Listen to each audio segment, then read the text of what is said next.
Pero may sumunod pa siya na argument. Ang isa pa niyang patunay ay hindi daw laging Sabbath ang 22nd day of the month. Narito ang bahagi ng nasabing video.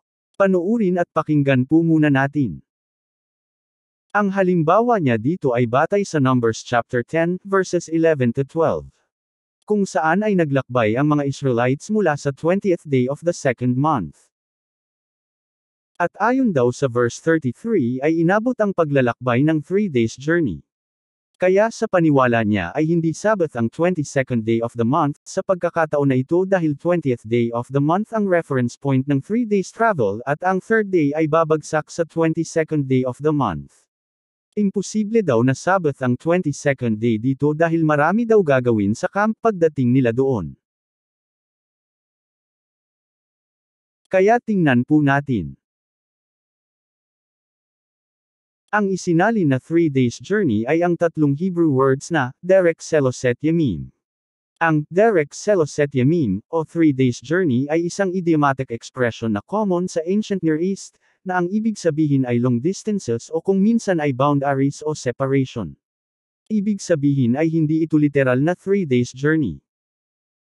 Narito ang ilang halimbawa. Sa Genesis chapter 30 verse 36, ay ginamit ito sa kahulugan bilang boundary sa pagitan ni Laban at Jacob. Ginamit din ito sa Exodus 5 verse 3, sa kahulugan na separation. Hindi naman ibig sabihin nito na maglalakbay muna ng 3 araw sina Moshe bago makasamba sa Elohim. Kaya hindi po literal ang kahulugan ng 3 days journey, lalo na at the same exact Hebrew words ang ginamit sa mga nabanggit. Pero kahit na literal ito ay wala naman problema. Tandaan na dumating ang mga Israelites sa araw ng Shabbat din sa Wilderness of Sin. Wala naman naging problema sa araw ng Shabbat na pagdating maliban sa kailangan magtiis ng gutom muna ang mga Israelites hanggang sa lumubog ang araw.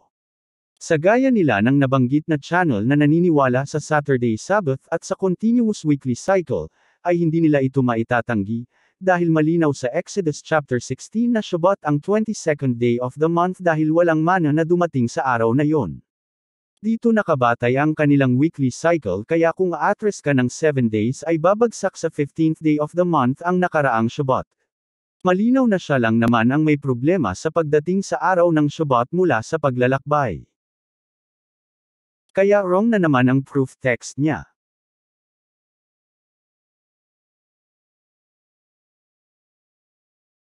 Gaya ng naipaliwanag natin sa naunang video. Malinaw ang pattern ng kasulatan.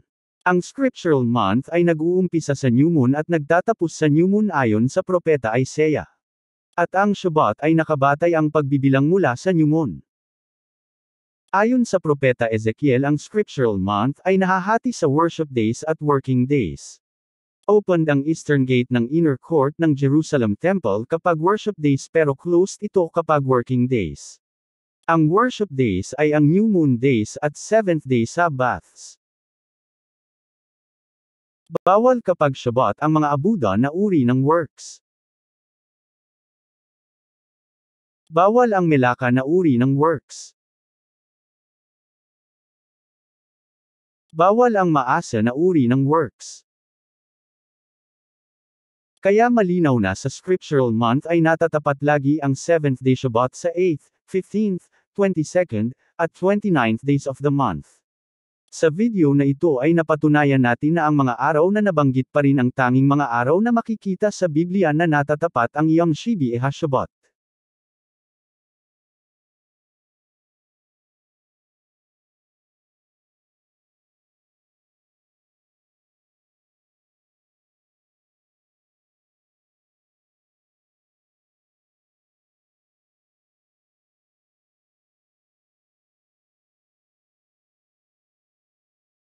Paki-subscribe upang maging updated kayo lalo na sa mga darating pa na mga videos at announcements.